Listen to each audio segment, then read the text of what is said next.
அருளை பாமக கொறடா பதவியில் இருந்து நீக்க கோரி சபாநாயகரிடம் மனு அளிக்கப்பட்ட நிலையில் பாட்டாளி மக்கள் கட்சி வழக்கறிஞர் பாலு செய்தியாளர்களை சந்தித்து வருகிறார். அந்த காட்சிகளை பார்ப்போம். பகிரங்கமாக மன்னிப்பு கேட்க வேண்டும் என்று ஒரு அறிவுறுத்தல் அவருக்கு வழங்கப்பட்டது. ஆனால் அதையும் மீறி அவர் தொடர்ந்து தன்னுடைய போக்கை மாற்றிக்கொள்ளாமல் மிகவும் அவதூறாக பேசி வந்தார். அதன் காரணமாக திரு அருள் அவர்கள் பாட்டாளி மக்கள் கட்சியினுடைய ஒழுங்கு நடவடிக்கை குழுவினுடைய முடிவின்படி அவர் கட்சியின் அடிப்படை உறுப்பினர் உள்பட அனைத்து நிலைகளிலிருந்தும் அவர் விடுவிக்கப்பட்டார், நீக்கப்பட்டார். அதனைத் தொடர்ந்து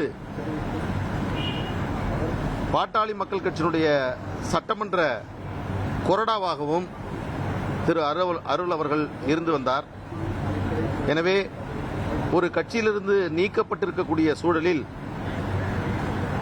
சேலம் மேற்கு மாவட்ட சட்டமன்ற உறுப்பினராக இருந்து வரும் திரு அருள் அவர்கள் பாட்டாளி மக்கள் கட்சியினுடைய கொறடாவாக இருந்து வந்தார். இன்று சபாநாயகர் அவர்களையும் சட்டமன்ற செயலாளர் அவர்களையும் சந்தித்து பாட்டாளி மக்கள் கட்சி அருள் அவர்கள் நீக்கப்பட்டதின் காரணமாக சட்டமன்ற கொறடாவாக மயிலம் சட்டமன்ற உறுப்பினர் சிவக்குமார் அவர்கள் தேர்வு செய்யப்பட்டிருக்கிறார். அதற்குரிய இங்கே திருத்தங்களையும் தேவையான மாற்றங்களையும் சட்டமன்ற செயலகம் செய்ய வேண்டும் என்று ஒரு மனுவை இன்றைக்கு கொடுத்திருக்கிறோம். அந்த நகல் இன்றைக்கு அவர்களிடம் வழங்கப்பட்டிருக்கிறது.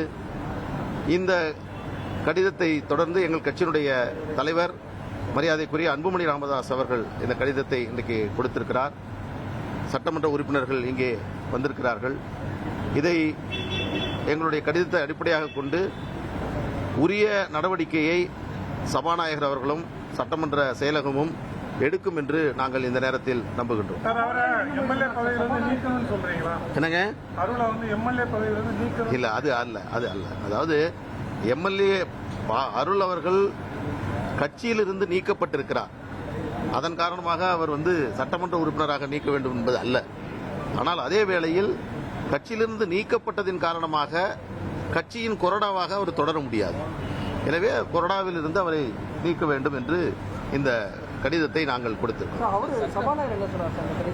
அவரு எப்பயுமே வழக்கம் போல என்ன சொல்லுவார் உங்களுக்கு தெரியாதா? நீங்க தான் டெய்லி பார்த்துட்டீங்க. தெளிவா அவர் சொல்லிட்டாரு.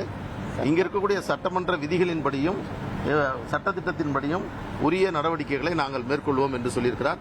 இதுல வேற வழியே இல்லை. இப்போ பாட்டாளி மக்கள் கட்சியில் 5 உறுப்பினர்கள் இருக்கிறார்கள். இப்போ தலைவர் திரு கௌரவ தலைவர் திரு ஜி.கே. மணி அவர்கள் உடல்நலம் சரியில்லை, அவரால் வர முடியவில்லை. இந்த 3 பேர் இங்கே வந்திருக்கிறார்கள். எனவே அந்த கட்சியில் இருக்கக்கூடிய பெரும்பான்மையினர் எடுக்கக்கூடிய முடிவு தான் சபாநாயகர் அவர்களை ஏற்றுக்கொள்ள வேண்டும். அவர் விரும்பினால் கூட அதை அவரால் செய்ய முடியாது. எனவே இது ஒரு கட்சியினுடைய நடவடிக்கையாக நாங்கள் உங்களை பார்க்கிறோம்.